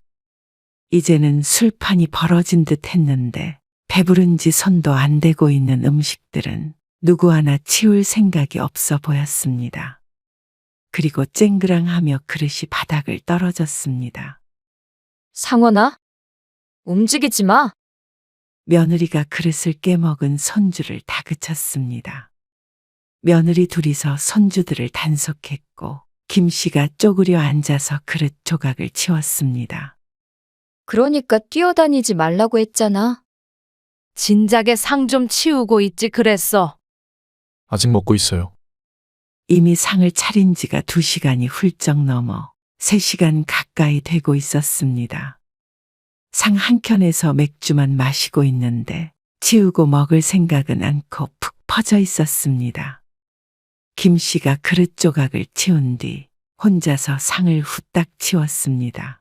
이대로 있다가는 그릇이 전부 깨질 때까지 그대로일 것 같았습니다. 설거지는 너희가 해라. 여보, 나 애들 씻겨야 하니까 당신이 설거지 좀 해.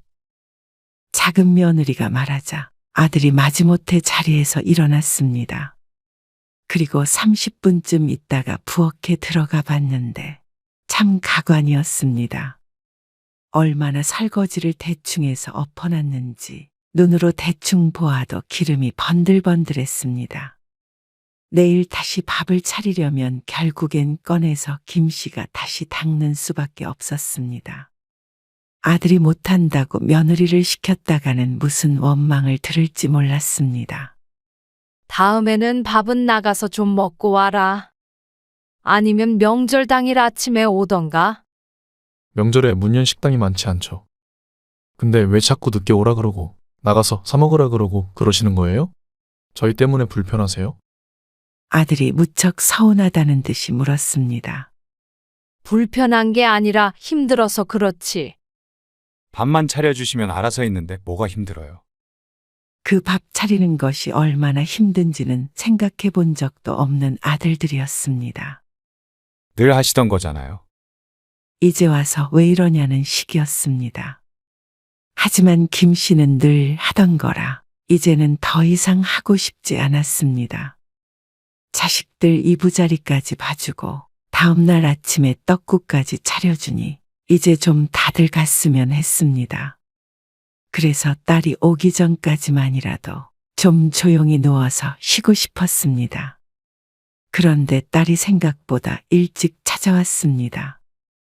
왜 이렇게 일찍 왔어? 몰라. 다들 싸우고 난리 나서 피신 왔어. 웬일로 이렇게 다 같이 모였네. 안 그래도 미어터지던 집이 딸 가족까지 오게 되자 정말 대가족 같은 느낌이었습니다.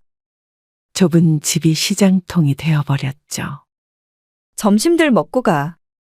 다 같이. 에이, 아가씨. 저희도 친정에 가야죠. 아직 시간 한참 남았잖아요. 원래 명절에 이렇게는 같이 만날 수가 없는 사이인 거 아시잖아요. 그럼 12시까지만 있다가 가요. 얘기 좀 하다 가게. 오랜만에 다 같이 모였는데. 며느리와 딸도 겉으론 웃고 있지만 서로 뜻이 맞지는 않았습니다. 얼른 가라 그래. 친정에 가야 할 거 아니야. 괜찮아요. 좀 앉아 있다가 갈게요. 거봐. 한두 시간만 있다가 가라는 건데 뭘. 과일 같은 거 없어? 냉장고 열어봐. 그리고 김 씨는 허리가 끊어질 듯 아파서 안방에 잠시 누워 있었습니다. 아들들과는 어제 오늘 쭉 같이 있었고 이제 내일까지는 딸이랑 같이 있을 테니 굳이 거실에 끼어 앉아서 심부름을 하고 싶지는 않았습니다. 자식들은 알아서 둘러앉아서 이런저런 이야기를 나누고 있었습니다. 그러다가 20분쯤 지났을까? 설핏 잠에 든 것 같은데 거실에서 큰 소리가 났습니다. 그러니까 그게 잘못됐다는 거 아냐? 야, 네가 정치에 대해서 뭘 아냐? 그러는 형은 뭘 알아? 세상 돌아가는 걸 모르고 이상한 사상을 가지고 있네. 야야, 말을 말자. 무조건 퍼주기만 하면 되는 줄 아는 놈이랑 무슨 얘기를 하냐? 유튜브 보면 작은 오빠 말이 맞는 것 같은데? 얘는 또 이상한 거 보고 왔네. 뭐? 이상한 거? 뭐 자기 말만 다 맞는 줄 아나?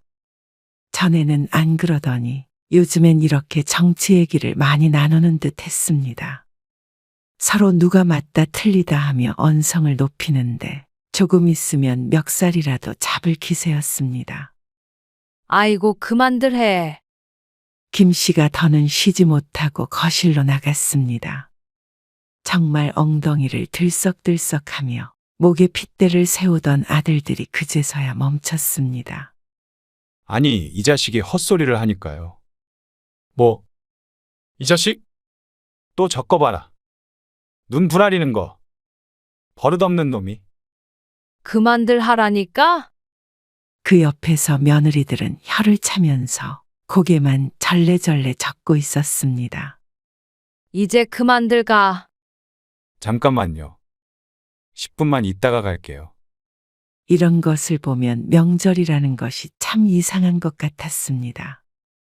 아무리 가족이라도 서로 다른 삶을 살아가는 사람들이 이렇게 가끔씩 모이면 불행한 일이 많았습니다. 그런데 다들 즐거운 척을 하고 있는 것 같기도 했습니다. 이런 생각을 하는 김 씨 스스로가 이상한 건지도 몰랐습니다. 하지만 김 씨로서는 이 시간이 행복하지 않았습니다. 김 씨는 일어난 김에 음식물 쓰레기나 버리려고 나갔습니다. 나갔다 오면 어느 정도 갈 준비를 마치지 않을까 싶었습니다. 2번은 왔다 갔다 해야 할 것 같기에 문은 잠그지 않고 열어두었죠.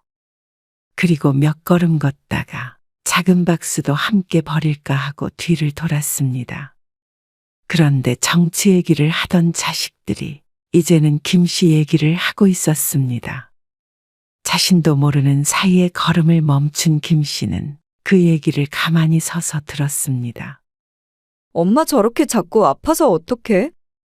엄마 어디 아파? 아니 요즘 계속 병원 다니잖아. 관심 좀 가져라. 그냥 정기검진 그런 거 가신 거 아니야? 아니라니까. 그건 걱정은 걱정이야. 나중에는 거동도 못 하시고 그럴까봐 무섭네.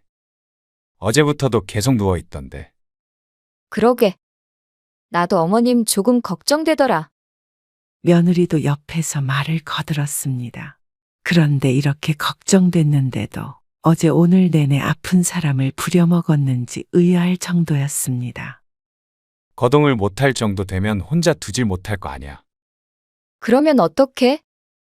어머님 벌써 칠순이신데? 그러면 모르겠네. 일단 집은 처분을 해야겠지. 그 다음에? 우리가 돌아가면서 모셔야지 별 수 있겠어? 뭐? 우리가? 어떻게 돌아가면서 봐? 뭐, 3개월씩 이렇게 돌아가면서 모시면 되지 않어? 그게 말이 돼. 그러면 한 사람이 모셔? 장남이 모셔야지 뭐. 어머, 그러는 게 어디 있어요? 그래. 요즘 세상에 장남이고 차남이고 어딨어? 오히려 딸이 더 좋지 않나? 뭐? 난 안 돼. 아, 됐어. 거동도 못할 정도면 솔직히 24시간 동안 어떻게 옆에 누가 붙어 있겠어. 차라리 요양원에 모셔야지. 병원에 갈 때는 신경 쓰지도 않았던 자식들이 아직 일어나지도 않은 일을 걱정하고 있었습니다. 그런 일을 안 만들려면 지금의 건강에 신경을 써야 하는데 그게 아니라 혹시라도 자신들에게 귀찮은 일이 생길까봐 그런 듯 했습니다. 김 씨가 집 안으로 들어가자 모두 말을 멈추고 쥐죽은 듯 조용해졌습니다. 아, 우리는 이만 가봐야겠다. 잠시 뒤 아들네가 다급히 일어나 짐을 쌌습니다. 그렇게 가라고 할 때는 듣지 않더니 말이죠. 김 씨는 요양원 이야기는 꺼내지 않았습니다. 생기지 않을 미래이니 의미 없는 이야기일 뿐이었습니다. 김 씨가 이 집을 팔 일도 없고 말이죠. 그래도 기분이 결코 좋지는 않았습니다. 자식들 속마음이야 뻔하겠지만 그걸 직접 확인하는 건 또 다른 문제였습니다. 딸은 그런 김 씨의 눈치를 보는 듯 하더니 김 씨가 잠자코 있자 이야기를 못 들었나 싶었는지 또다시 제 세상이 되었습니다. 엄마, 이제 슬슬 출출한데? 점심 먹을까? 점심밥을 차려달라는 말이었습니다. 또 점심, 저녁, 내일 아침까지 차릴 생각에 눈앞이 깜깜했습니다. 그리고 그 와중에 김 씨의 휴대폰이 울렸습니다. 휴대폰 화면을 보니 큰동서라고 적혀 있었습니다. 그러자 아차 싶었죠. 여보세요. 아니, 너무하네. 아무리 그래도 명절 아침에 전화 한 통 안 할 수가 있나? 아무리 아버님, 어머님이 돌아가셨어도 말이야. 아, 정신이 없어서요. 명절 아침에 정신이 있는 사람이 있나? 그래도 그러는 거는 아니지. 이렇게 내가 자네한테 전화를 하게 만들어? 이러다가 연락 안 하게 되고 가족끼리 점점 멀어지는 거야. 남편까지 떠난 마당에 아직까지 시집 식구들에게 이런 소리를 들어야 하나 싶었습니다. 이제 김 씨의 나이도 70이었습니다. 시집살이를 할 나이가 아니었죠. 나 입원했을 때도 오지도 않더니 말이야. 아무튼간 서운한 게 많아. 저도 요즘에 몸이 아파서 잘 못 챙겼네요. 죄송해요. 아파도 내가 더 아프지. 그걸 핑계라고 되나? 지겹다 지겨워. 김 씨는 속으로 중얼거렸습니다. 그놈의 명절이 뭔지, 왜들 이렇게 난리인지 모르겠고 왜 늘 이렇게 시끌벅적하게 떠들고 싸우고 그러는지 이해가 안 갔습니다. 명절만 아니라면 가끔씩 안부만 물으며 반목하지 않고 살 수 있는데 말이죠. 도망치고 싶다는 생각이 들었습니다. 시어머니도 그만두고 엄마도 그만두고 싶었습니다. 그리고 망령처럼 쫓아다니는 이놈의 시집 식구들도 이제는 끊어내버리고 싶었죠. 다음 날 아침 딸이 집을 나서기 전에 김 씨가 말했습니다. 다음 명절부터는 오지 말어. 어? 그게 무슨 말이야? 다들 우리 집에 올 것 없다고. 왜? 그럼 어디로 가? 정 모이고 싶으면 너희들끼리 알아서 만나던가 해. 그럼 엄마는? 나는 그냥 혼자 집에서 쉴 거야. 갑자기 왜? 몸이 안 좋다고 말했잖아. 이제 명절에 이렇게 힘들게 보내고 싶지가 않다. 조용히 좀 쉬고 싶어. 그러자 딸이 잠시 당황스러운 표정을 지었습니다. 명절 내내 김 씨를 괴롭힌 것을 모르진 않는 눈치였습니다. 그리고 그런 소식을 들은 며느리들은 오히려 쌍수를 들고 환영했습니다. 다만 아들들은 불만이 있었죠. 하지만 김 씨가 혼자 있고 싶다고 하니 자신들도 여행을 하던지 하겠다고 대답했습니다. 김 씨는 진작에 이럴 걸 하고 후회했습니다. 김 씨도 명절엔 무조건 가족들과 한데 모여 지내야만 하는 줄 알고 살아왔습니다. 이제 그러지 않아도 된다고 생각하니 무척 후련했죠. 하지만 다시 돌아온 명절에 김 씨의 집문이 또다시 열렸습니다. 엄마, 나왔어. 아니, 왜 왔어? 오지 말라니까. 에이, 연휴가 길잖아. 새언니는 안 오는 게 좋겠지만 나는 엄마 집에 오는 게 당연히 좋지. 나도 명절에 엄마가 해주는 밥 먹고 좀 쉬고 싶어. 어제 오늘 내가 시댁에서 얼마나 고생한 줄 알아? 엄마도 좀 혼자 있고 싶다니까. 왜 그렇게 자식한테 야박하게 그래? 그러면서 얼른 자리를 잡고 앉는 딸. 또 이렇게 와서 손 하나 까딱 안 하고 발끝으로 엄마를 부려먹으려는 딸이 미웠습니다. 자신이 먹을 음식이라도 가져올 것이지 여전히 빈손으로 와서 밥 내놓으라고 하는 딸을 보며 김 씨는 안 되겠다 싶었습니다. 김 씨가 집에 있는다고 해도 언제든지 찾아올 수 있으니 말이죠. 딸이 돌아가고 그런 곳이 어딜까 생각해 보았습니다. 조용하고 마음이 안정되는 그런 곳 말이죠. 그래서 김 씨는 그 다음 명절에는 무작정 집을 나섰습니다. 그리고 집과 20분 정도 떨어진 낮은 산을 올랐습니다. 오며 가며 봤던 곳인데 직접 올라가 보는 것은 처음이었습니다. 가파르지 않아서 그럭저럭 올라갈 만했습니다. 그러다 울리는 전화를 보니 큰아들의 이름이 떠 있었습니다. 지금 어디세요? 밖이야. 아, 저희 여기 왔는데 안 계시네요. 우리 집? 네. 떡국이나 먹을까 하고 왔죠. 역시나였습니다. 지금 산에 있어서 집에 안 들어갈 거다. 그러고는 전화를 끊었습니다. 그리고 조금 더 올라가 보자 웬 절이 하나가 보였습니다. 아주 작아 인적이 없는 곳이었는데 운치는 참 좋았죠. 그래서 김 씨는 조용히 그 주변을 거닐었습니다. 특별히 믿는 종교는 없었지만 절이 주는 특유의 분위기가 좋았습니다.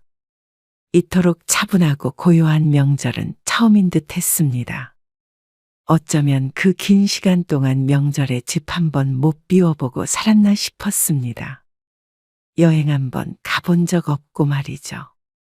가슴이 뻥 뚫리니 내내 없던 기력도 돌아오는 기분이 들었습니다. 늘 지치고 힘든 몸을 끌고 다녔었는데 지금은 어쩐지 활기가 있었습니다. 김 씨는 그 뒤로는 생각을 고쳐먹었습니다. 자식들이 그렇게 할 수 있었던 것은 모두 김 씨가 받아주기 때문이었습니다.